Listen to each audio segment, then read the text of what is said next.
incontro dei verdi della Sardegna e abbiamo già partecipato al incontro di Santa Giusta e abbiamo condiviso e condividiamo il percorso che ci stiamo accingendo a sviluppare. Tra l'altro ognuno di noi magari singolarmente o a livello di gruppo l'ha già fatto, lo ha già iniziato, percorrendo strade diverse, ma l'obiettivo è comune. E proprio su questo concetto mi vorrei soffermare sul fatto che forse mai come oggi a noi sardi, cittadini del mondo, non ci è mai capitata un'occasione più proficua, più utile per cercare di convergere non tanto sulle ideologie, ma quanto sulle cose da fare, sui contenuti.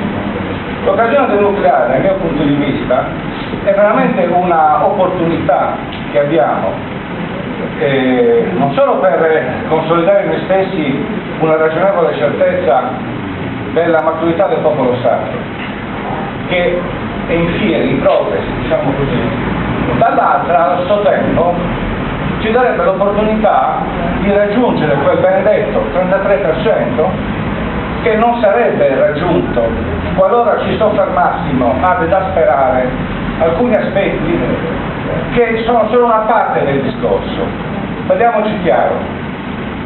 Nei giorni scorsi sono stato attaccato su Facebook per alcune affermazioni fatte in relazione al principio che ci deve unire, appunto è quello del non nucleare in Sardegna, dal nostro punto di vista non nucleare in Italia, non nucleare nel mondo, dal nostro punto di vista. Noi non ci permetteremo mai di imporre a voi una lettura di questo tipo, è evidente. Allora perché si deve imporre una lettura di altra natura nel volermi portare su un territorio che ci allontanerebbe di fatto? Perché sono federalista, come cacchio faccio a parlare di indipendenza, ragazzi? Anche se è un percorso nel quale crediamo, ma di medio e lungo termine. Quindi vediamo come diceva bene Luciano, come ha detto bene Aure e Adriana, cerchiamo di fermarci al concetto di base, no? Referendum sul nucleare. I sardi, siano indipendentisti, siano federalisti, i sardi sono no al nucleare. È chiaro che ogni partito, ogni gruppo cercherà un percorso per poter proporre nei termini di determinati opportunità sviluppare. Io non mi permetterò mai di entrare nel merito di uno stampato che farà un gruppo che ha giustamente dal proprio punto di vista una visione di separazione, di rottura. Non entro nel merito, non mi permetto di farlo, non ne ho titolo, però sul problema comune sì. Allora sì, vediamo quindi di non farci la guerra e di non dividerci, perché è molto facile darsi colpi sulle palle. Stasera venivo con un amico di Pavia, mi ha dato un passaggio e parlavo del bilancio e mi ho chiesto: ma come ci vedete voi da fuori? Guarda, allora si parla in verità, l'impressione che abbiamo dei sardi è che si sembra che dare il colpo sulle palle da soli. Spiegami il concetto. Cappellacci. Bravo.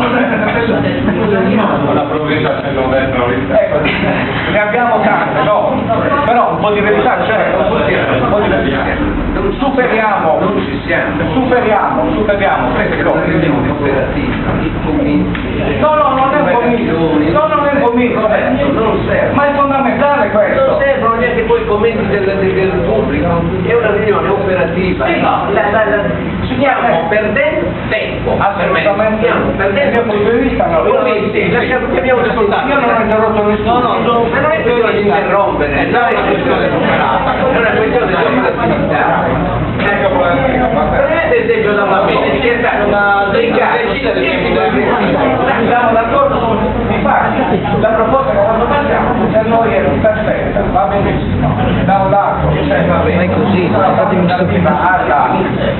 nucleare, dall'altra parte ogni gruppo, ogni associazione, un'ultima cosa operativa. Per quanto riguarda il riferimento non solo di soldi, di fondi, ma anche di diciamo, la diffusione del nostro messaggio nelle scuole, è possibile forse anche utilizzare lo strumento della legge sulla lingua e cultura sarda. riguarda ogni associazione che fa parte del nostro mare magnum potrà fare sua la proposta e proporre alla pubblica istruzione dei progetti finalizzati anche a questo, perché abbiamo diverse competenze, diversi ambiti didattici e informativi, non soltanto quello linguistico-culturale ma anche quello di carattere scientifico, cioè educare all'uso delle risorse alternative sostenibili. Anche questo è un laboratorio didattico, va